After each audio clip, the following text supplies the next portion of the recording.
राहुल गांव छोड़कर दिल्ली नौकरी के सिलसिले में आ जाता है। राहुल उधर एक कंपनी में नौकरी कर ही रहा होता है। एक दिन राहुल जब ऑफिस में काम कर रहा होता है तभी उसका फोन बजता है।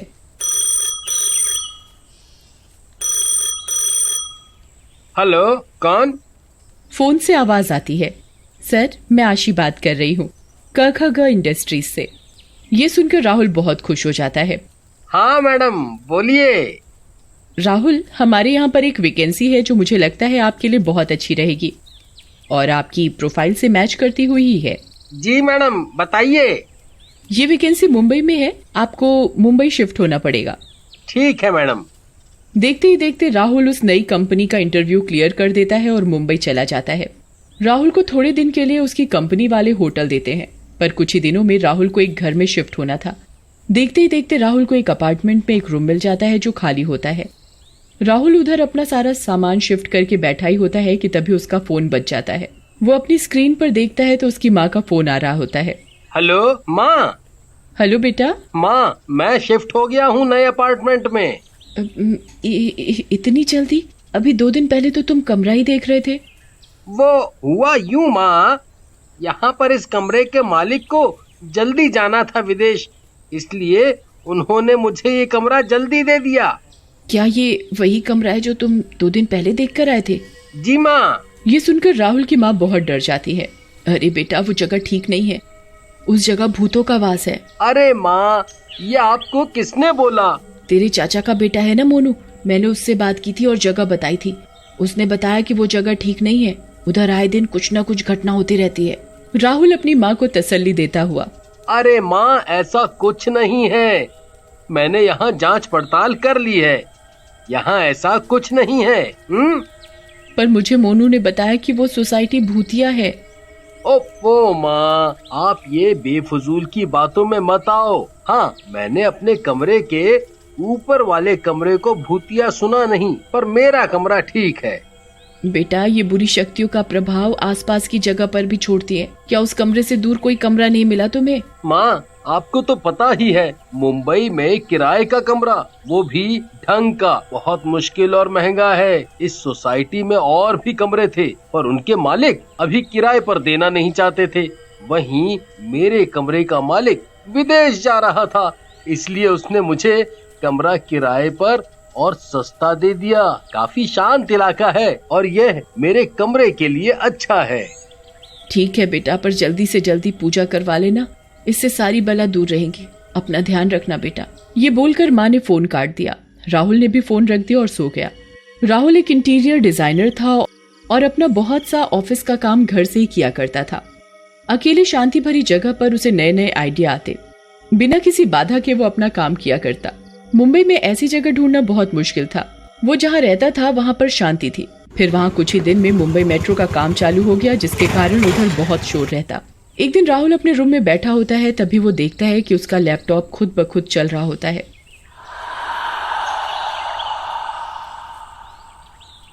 ये देखकर वो बहुत हैरान हो जाता है कि कहीं सच में इधर भूत तो नहीं है। देखते ही देखते राहुल के साथ अजीबोगरीब वाकये होते हैं। एक दिन राहुल अपना काम कर रहा था, तभी एक बच्चे की बहुत जोर जोर से रोने की आवाज आने लगी।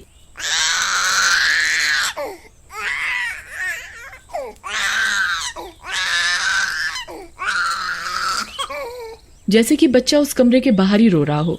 राहुल बाहर जाकर देखता है, पर उधर कुछ नहीं होता और आवाज एकदम से बंद हो जाती है। राहुल जैसे गेट बंद करता है, वैसे ही आवाज आनी शुरू हो जाती है।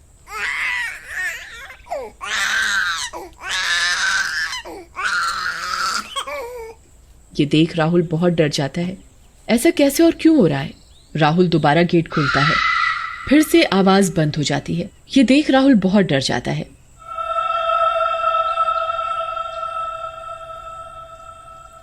एक दिन राहुल अपने घर पर काम वाली रखने की सोचता है।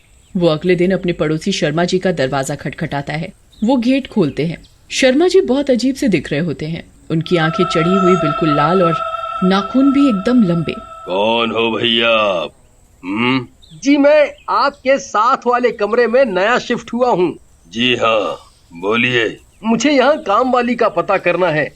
आपकी काम वाली किस समय आती है? मैं उससे एक बार बात कर लूंगा जब वो आएगी। जब वो आएगी तो मैं बता दूंगा। ये देख राहुल बहुत अचंभित होता है। राहुल खुद से बात करते हुए, ऐसे कैसे पड़ोसी हैं ये? ऐसे तो कोई मुंह पर दरवाजा बंद नहीं करता। उसी दिन शाम को राहुल के घर की घंटी बजती है। राहुल दरवाजा खोलता है। वो उधर एक बहुत सुंदर औरत को देखता है। जी, आप कौन? जी, मैं शर्मा जी के घर पर काम करती हूँ। उन्होंने मुझे बताया कि आपको काम वाली की जरूरत है। राहुल देखकर हैरान हो जाता है कि ये इतनी सुंदर औरत काम वाली कैसे हो सकती है।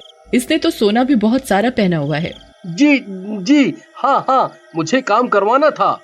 जी हाँ, मैं कर दूंगी साहब आपका काम। मैं रोज सुबह जब शर्मा जी का काम करूंगी, करते ही आपके घर आ जाऊंगी। ठीक है। अगले दिन कोमल राहुल के घर का काम करने आती है। कोमल पोछा लगाई रही होती है कि तभी वो देखता है कि कोमल की गर्दन चारों तरफ घूम जाती है।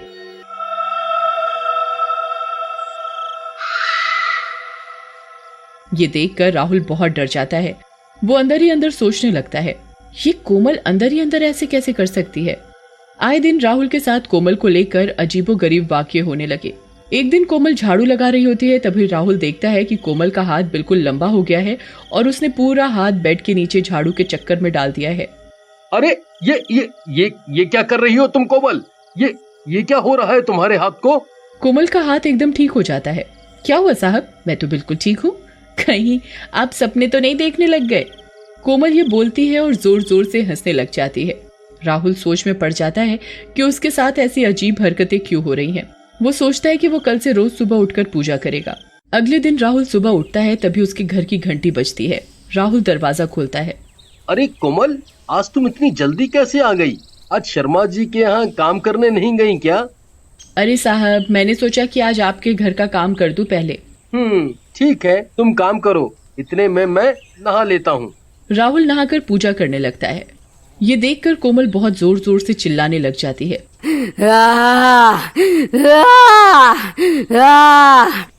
अरे ये क्या कर रहे हो? ये क्या कर रहे हो तुम?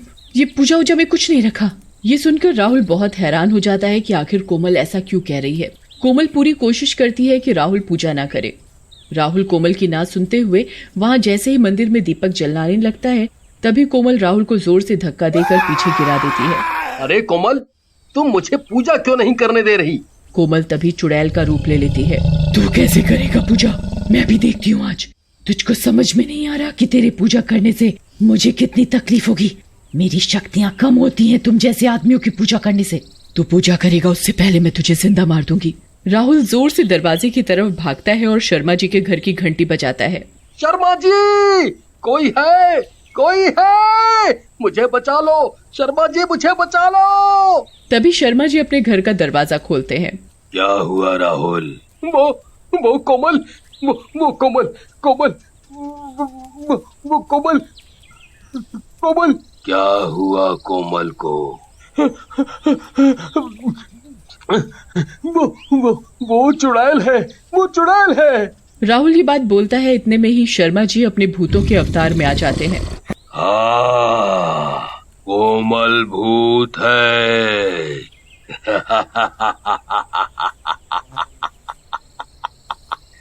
वो मेरी ही पत्नी है। मैंने उसे तेरे पास तुझे मारने के लिए भेजा था। आज तेरा सर्वनाश होगा।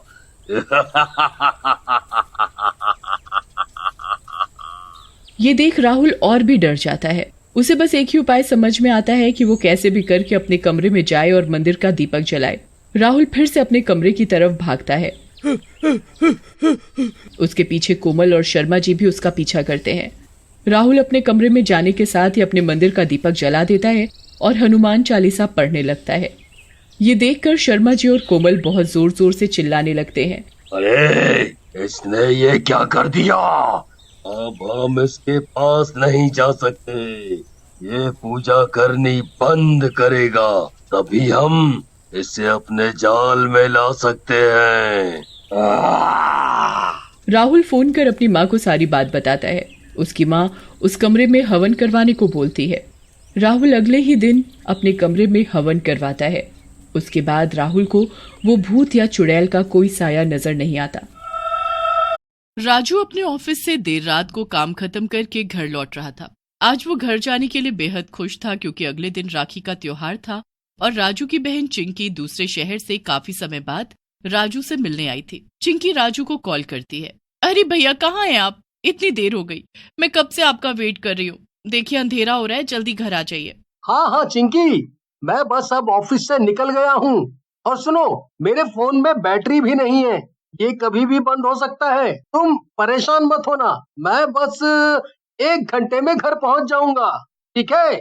राजू इतना बोलता ही है कि उसके फोन की बैटरी खत्म हो जाती है और वो बंद हो जाता है। घर लौटते वक्त राजू को कोई भी ऑटो रिक्शा या टैक्सी नहीं मिलती, जिसकी वजह से वो पैदल ही घर की ओर चल पड़ता है। इधर चिंकी भी अपने भाई राजू के लिए परेशान हो रही थी। लगता है आज मुझे कोई भी टैक्सी नहीं मिलेगी, आज पैदल ही जाना पड़ेगा।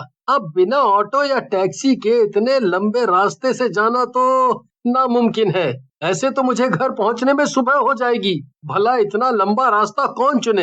हाँ चलो, कब्रिस्तान वाले शॉर्टकट से ही चलते हैं। ऑफिस से घर जाने के लिए राजू लंबा रास्ता न लेकर शॉर्टकट से घर जाने लगता है, लेकिन उसे जरा सा भी अंदाजा नहीं था कि ये उसकी सबसे बड़ी गलती साबित होने वाली थी। कब्रिस्तान में 2 चोर पिंटू मिंटू बैठकर जुआ खेल रहे थे।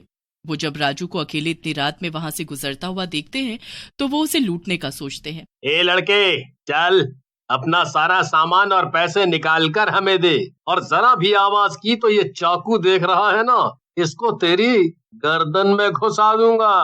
अरे कौन हो तुम? देखो मेरे पास कुछ भी नहीं है, मुझे जाने दो प्लीज, मेरा जल्दी घर पहुंचना बहुत जरूरी है। तभी दूसरा चोर मिंटू भी उठ जाता है और वो दोनों राजू को घेर लेते हैं।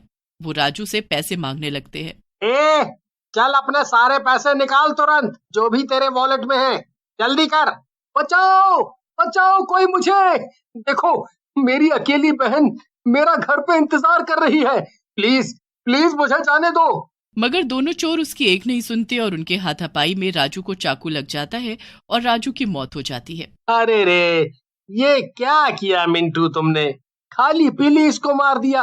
अब इसके पहले कोई आ जाए, इसकी लाश को ठिकाने लगाना पड़ेगा। दोनों राजू की लाश को वहीं झाड़ियों में डाल देते हैं और उसे छोड़कर चले जाते हैं। इधर राजू मरने के बाद एक भूत में बदल जाता है। वो वहीं अपनी दफन हुई लाश के पास बैठकर जोर जोर से रोने लगता है।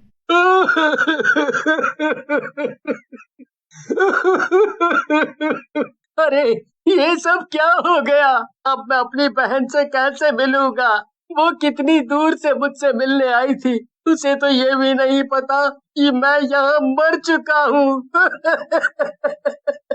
इस तरह से राजू की आत्मा वहीं उसी कब्रिस्तान में इधर उधर भटकने लगती है। जब भी कोई कब्रिस्तान के पास से गुजरता, राजू मदद की गुहार लगाता, पर हर कोई राजू की डरावनी आवाज सुनकर डर जाता। एक आदमी कब्रिस्तान के पास से नशे की हालत में गुजर रहा था। अरे मैं हुस्न परी, मैं जाने जहां, मैं सबसे हंसी, मैं सबसे जवान, सौंदर्य साबुन निरमा, सौंदर्य साबुन निरमा। नशे की हालत में उस आदमी को देखकर राजू को एक आइडिया आता है। राजू उस आदमी के सामने जाता है। अरे भला तुम कौन हो? अरे रे, ये तो भूत है। अरे कोई बचाओ! इसकी आंखें तो देखो कितनी लाल और डरावनी हैं। अरे भागो रे भागो! पर वो आदमी भाग नहीं पाता। राजू उस आदमी के शरीर के अंदर घुस जाता है और अपने घर की तरफ जाने। राजू अपने घर का दरवाजा खटखटाता है, पर कोई गेट नहीं खुलता। उसे अंदर से अजीब सी आवाजें आती हैं, इसलिए राजू खिड़की से घर के अंदर देखने की कोशिश करता है। खिड़की से राजू को जो दिखाई देता है, उसके बाद उसके पैरों तले जैसे जमीन ही खिसक जाती है। राजू देखता है कि उसके घर में वही दोनों चोर बैठे हुए थे जिन्होंने उसे मारा था, और अब वो चिंकी को बंदी बनाए हुए थे। उन्होंने चिंकी को बांध कर रखा था और वो सब घर को लूट रहे थे। अच्छा हुआ उस आदमी के वॉलेट से हमें उसके घर का एड्रेस मिल गया, और उसने मरने से पहले ये भी बोला था कि उसकी बहन अकेली है और इसका इंतजार कर रही है।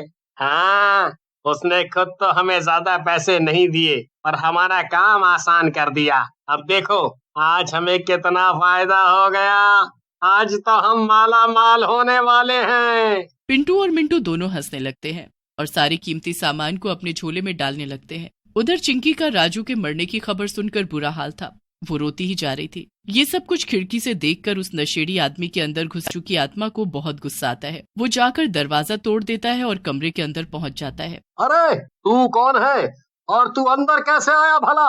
ए मिंटू, इसको भी बांध दे, और अगर ये ज्यादा होशियारी दिखाए तो इसके अंदर चाकू घुसा देना। अरे पिंटू, जरा इस आदमी की आंखें तो देख, कितनी लाल है। ऐसा लग रहा है इसने बहुत पी रखी है। ओए, कौन है रे तू? चाल भाग यहाँ से, वरना अभी ऊपर का टिकट काट दूंगा तेरा। तभी राजू को गुस्सा आ जाता है और अपनी शक्तियों की मदद से वो मिंटू और पिंटू को हवा में उड़ाने लगता है और जमीन पर पटक देता है। अरे बचाओ, भूत भूत, ये तो कोई भूत है। अरे कोई बचाओ। अरे हमें क्यों मार रहा है रे भूत? भला हमने तेरा क्या बिगाड़ा है? क्या बिगाड़ा है? अरे तुम दोनों ने तो मेरा सब कुछ मुझसे छीन लिया है। तुम्हारी वजह से मेरी ये हालत हो गई है। तुम्हें तो मैं जिंदा नहीं छोड़ूंगा। ये सब होता हुआ देखकर चिंकी को विश्वास ही नहीं होता और वो भी राजू से डरने लगती है। पिंटू मिंटू जैसे जमीन पर गिरते हैं वो दोनों वहां से डर के मारे भाग खड़े होते हैं। अब उस कमरे में सिर्फ राजू और उसकी बहन ही थी। अरे कौन हो तुम? प्लीज प्लीज मुझे जाने दो, प्लीज मुझे छोड़ दो। देखो मैंने कुछ भी गलत नहीं किया है, प्लीज मुझे कुछ मत करना। अरे चिंकी, ये मैं हूँ, तुम्हारा भाई। मैं इस आदमी के शरीर के अंदर घुसा हुआ हूँ। उन चोरों ने मुझे मार दिया और कब्रिस्तान में दफना दिया। मेरी आत्मा को शांति नहीं मिली क्योंकि मेरी आखिरी इच्छा अधूरी थी। ये सुनकर चिंकी के पैरों तले जमीन खिसक जाती है और वो बहुत रोती है और फिर अपने भाई को गले लगा लेती है। ये सब क्या हो गया भैया? मुझे बताइए कि आपकी आखिरी इच्छा क्या थी? मैं उसे जरूर पूरा करूंगी भैया। चिंकी, 12 बज चुके हैं और आज राखी का त्योहार है। मेरी आखिरी इच्छा यही थी, तुम मुझे मेरे हाथों पर अपनी राखी बांधो चिंकी, और उससे मेरी आत्मा को शांति मिल जाएगी। ठीक है भैया, मैं जरूर आपकी आखिरी इच्छा पूरी करूंगी। चिंकी राजू के साथ अपनी राखी लेकर उसी कब्रिस्तान तक जाती है जहां पर चोरों ने राजू को मारकर छोड़ दिया था। चिंकी राजू की लाश के हाथ पर राखी बांध देती है और राजू की आत्मा चिंकी से कहती है, चिंकी, माफ करना मुझे, अब जाना होगा। तुम्हारा रक्षा बंधन का मेरा आखिरी गिफ्ट तुम्हारी टेबल की ड्रॉअर में रखा हुआ है। मुझे उम्मीद है कि तुम्हें वो अच्छा लगेगा। ये बोलकर राजू की आत्मा को शांति मिल जाती है और वो गायब हो जाता है। चिंकी वापस घर जाती है और अपने टेबल की ड्रॉअर में देखती है। उसमें एक छोटा सा गिफ्ट रखा था जिसके अंदर एक नई कार की चाबी थी जो पिंकी को हमेशा से चाहिए थी। चिंकी को वो कार देखकर बहुत रोना आता है और अपने भाई की बहुत याद भी आती है, पर चिंकी बहुत हिम्मत करके एक नई जिंदगी शुरू करती है।